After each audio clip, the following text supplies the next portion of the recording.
Good morning. Adam Avalon Auto Off-Road Builds on Instagram. Avalon Auto, Alpharetta, Georgia. Yesterday I did a kind of a comparison of a stock versus a built LX570, a 200 series. Figured I'd do one on the GX470 that we do so many of. Both of these got an 05 and an 06. Same cars pretty much. This one's black and gray with the sport package, so it does have KDSS. We'll go over that. And this is just a standard white and tan. Paint's in good shape for a white. This is the Blizzard White Pearl that's commonly messed up. But so going from stock to build, this is an Ironman 2.5-inch lift kit, Stealth Custom Series, -38 F5s in gloss dark bronze. Love these wheels. I did opt to get new axle dust shields, the grease caps in the front, just to give it some kind of center cap. And then in the back, every one of these axle ends, no matter where this car lived, is going to be rusted out. So just sand it off, prime it with a Rust-Oleum rust converter primer, and then paint it. Looks a hell of a lot better. But -38 is the most extreme offset that I've run, that I've seen anybody run. -38 does require modifications. We've got a body mount chop by TKO Fabrication in Cumming, Georgia. He also did the sliders for me. He's done over 30 sets of these. They're fantastic. Pinch weld, flatten, a little bit of hammering up in this area where the running board mounts are. On some of these GXs, if I'm running the TRD wheels that are +4, even a -12 wheel, I can save the running boards and trim out this cap and run it along the whole rocker panel. With the -38s, it needs every bit of clearance on this edge, so it's just not something that I've found is doable with the -38 offset. I've been doing the rad rubber designs inserts right here. They just clip into the original holes. Great product. They recommend coating them with fluid film. I haven't got any fluid film down here. It's not popular in the stores like it is in the north. But the Ironman lift kit, Freedom Off-Road upper control arms, the rad rubber splash shields.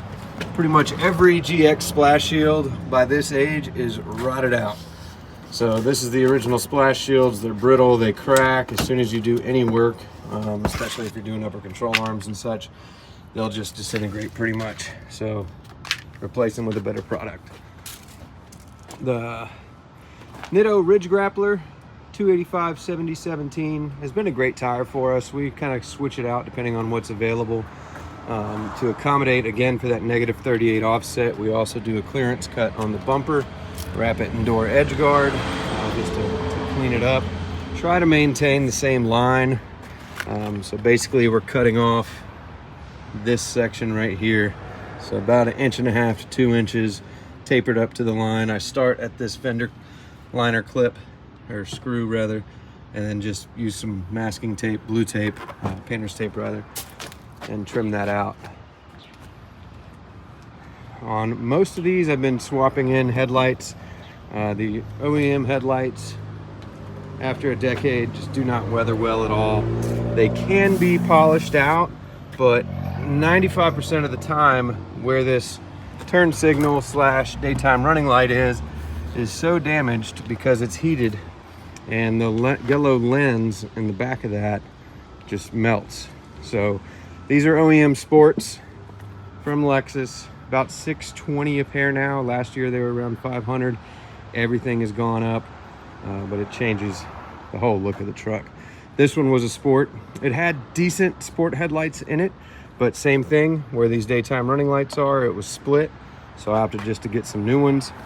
TKO Fabrication made a custom skid plate to accommodate the Treaty Oak Off-Road KDSS spacer blocks. So a normal KDSS skid plate does not allow for that. You'd have to put spacers in it. I opted for him just to custom make me one, and it allowed him to sell it on his website now that he's got the specs for it. But TKO Fabrication, Cumming, Georgia, does some great stuff. So running board removal is easy. It's like 6 bolts underneath the truck, 12 millimeters, and then about a dozen or so clips that go into these holes. You can put those clips back in if you don't break them, or you can find them on eBay. They're pretty cheap, I guess. But the KDSS sliders did have to be custom made to accommodate for the accumulator and the lines and everything, so he's able to make them and weld around it to give it plenty of bracing. On a lot of these we do leather repair. This one is on the borderline. This is about as worn as I'll let them be before I recover them. I did opt to do a new steering wheel on it, new shift knob, because the shift knob was worn, and finding a Blackwood sport shift knob is damn near impossible. We do the drop-in Land Cruiser OEM console insert.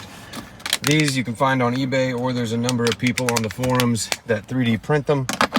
These eBay ones don't fit quite as flush as the ones from the guys on the forum, but they're solid. They work. They're a hell of a lot better than the stock ones. Just the little butterfly clips. Full WeatherTech liners. We do want a lot of these, just because if you are going to wheel it, the WeatherTech liners are a great addition. On the back, we don't have to do any modifications for the bigger tires, lift, or anything like that. There's really nothing that will hit. If you're going any bigger than a 33, you may start wanting to trim out. Just if you do wheel it, you may flex into it. But like these Michelin 265, 17s, stock size, great tire. But if you're wanting to run something negative, you're gonna need to do body mount chops. If you're wanting to run anything negative offset, I also have to do a fender liner trim. So I just cut out the front section and then cut out this section down here. All the top remains. No need to remove the top. But getting them transformed has been fun. You know, we do the full lift kit, upper control arms, skids if we need to. This one we had to because the stock skid would not fit with the KDSS spacers. We would have had to cut it up and mod it, and it just, honestly, for what TKO fabrication, he's very reasonable. Did for this one. I dig it. I like the look of it. It's stronger than the original, goes further back. It replaces both the front shield and the mid shield there.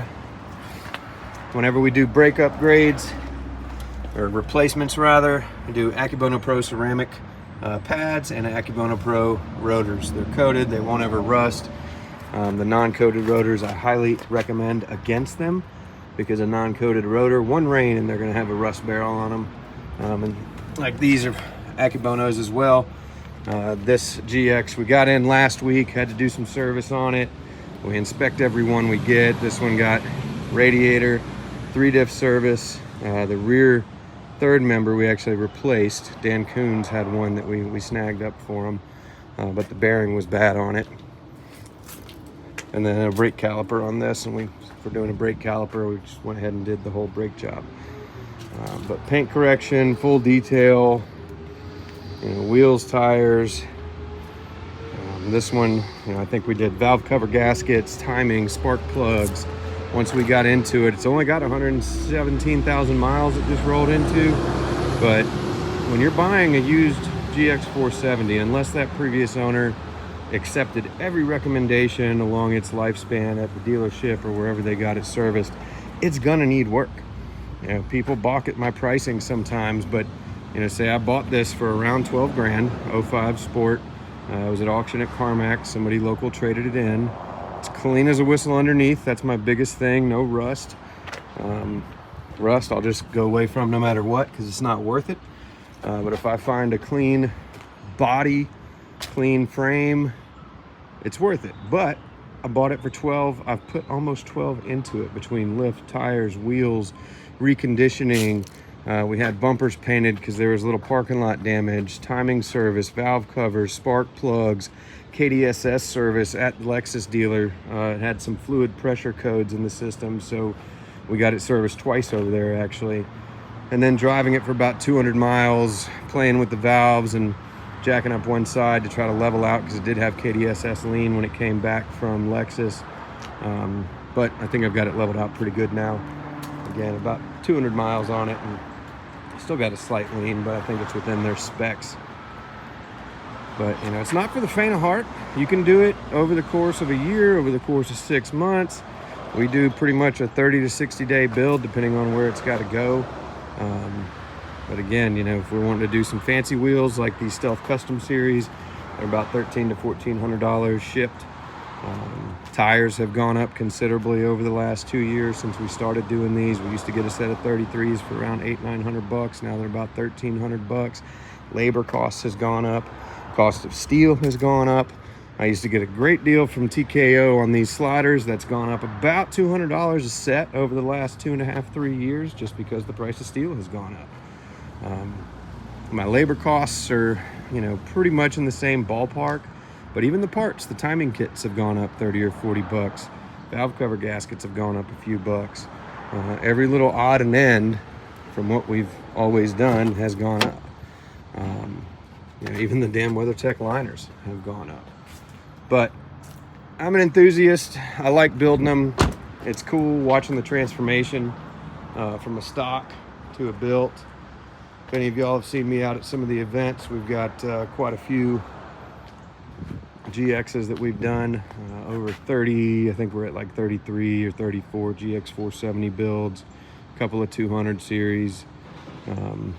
But it's fun for me. I don't build all of them now.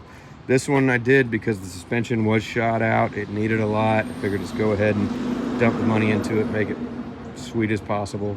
A lot of them, like this one, I'm just going to recondition, put some new headlights in, paint the bumper because it's got some parking lot damage in the front, nothing major. And I'll do all the service it needs. And then if somebody wants to build it, we keep parts in stock to do so. But that's about it. Adam with Avalon Auto Off-Road. Let me know what questions you got.